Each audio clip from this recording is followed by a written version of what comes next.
He waited alone on Christmas, then a stranger stepped off the train. The empty station. The snow fell softly over Pinebrook, a small town whose streets were lined with pine trees and twinkling lights. Christmas Eve had come quietly this year, almost as if the world had decided to pause and breathe. Yet, the platform of the Pinebrook train station felt cold, lonely, and abandoned.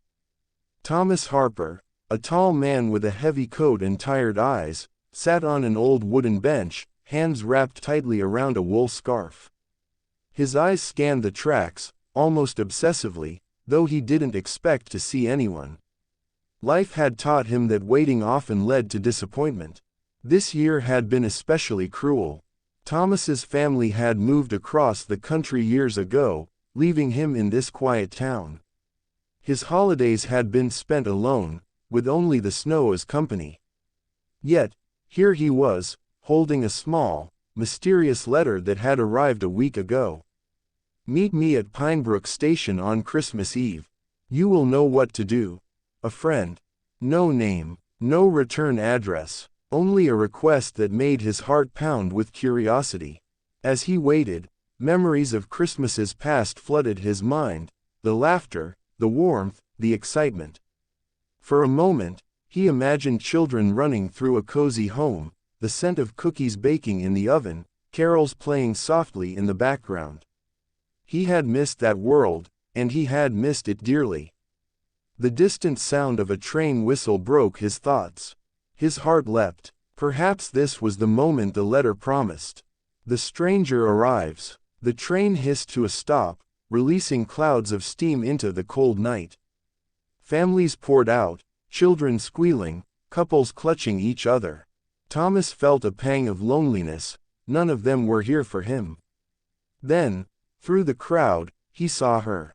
A woman, wrapped in a dark coat, hair cascading over her shoulders, eyes scanning the platform. When their gazes met, something unspoken passed between them, a recognition, a sense of inevitability.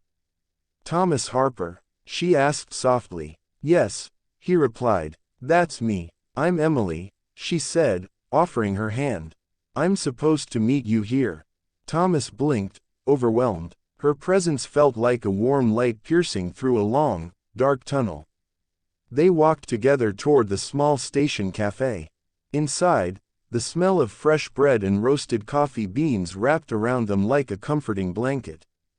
They sat by the window, snowflakes falling outside, and began to talk.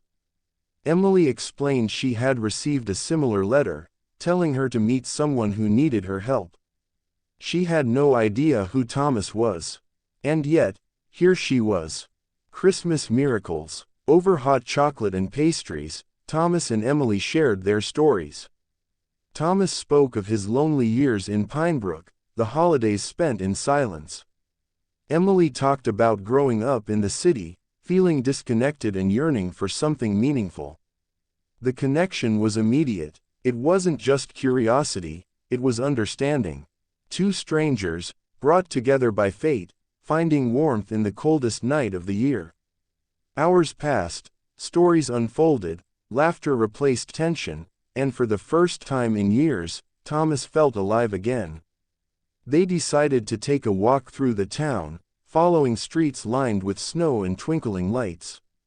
As they walked, Thomas noticed small acts of kindness around him, neighbors sharing cookies, children singing carols, and the soft glow of Christmas decorations. It reminded him of what he had missed and what he could still find. Unexpected twists. Their walk led them to the old Pinebrook church. The bell rang, announcing midnight mass. Emily hesitated. "Do you want to go in?" Thomas nodded. Inside, the church was warm, filled with townspeople singing softly. They found a bench near the back and sat together. As the choir sang, Thomas realized something: he didn't need to be alone anymore. Fate had given him a gift. After Mass, a sudden commotion drew their attention. A little boy had gotten lost in the crowd, crying for his mother. Without hesitation, Thomas and Emily helped reunite him with his parents. The parents thanked them profusely, and Thomas felt a sense of fulfillment he hadn't known in years. This night was becoming extraordinary in ways he couldn't have imagined. A night to remember. Walking back through the snowy streets, Thomas and Emily stopped by the frozen lake on the edge of town. The reflection of Christmas lights on the ice shimmered like magic. Emily smiled at him. "I can't believe this all started with a letter," she said softly. "Neither can I," Thomas replied. "It feels like the universe knew exactly what I needed." They talked about dreams, fears, and hopes for the future. Emily revealed her desire to help people who felt alone, just like Thomas had. Thomas admitted he had longed for companionship, for someone to share life's joys and sorrows. The night sky was clear, the snow falling lightly, and for the first time, Thomas didn't feel the weight of loneliness pressing down. The beginning of something new. As dawn approached, Thomas realized that this night would change everything. He had waited alone on Christmas, uncertain of what life would bring. And yet, when a stranger stepped off the train, it became a night of miracles, laughter, and hope. Emily turned to him, eyes bright. "Will you keep me company next Christmas?" Thomas smiled, taking her hand. "Not just next Christmas, every Christmas from now on." They walked back to the station, the first light of morning illuminating Pinebrook. Snow continued to fall, soft and silent, covering the town in a blanket of white. But now, Thomas Harper felt warmth, not just from the scarf around his neck, but from the presence of someone who had stepped into his life and into his heart. And for the first time in years, Thomas knew that he would never have to wait alone again. Subscribe for more videos.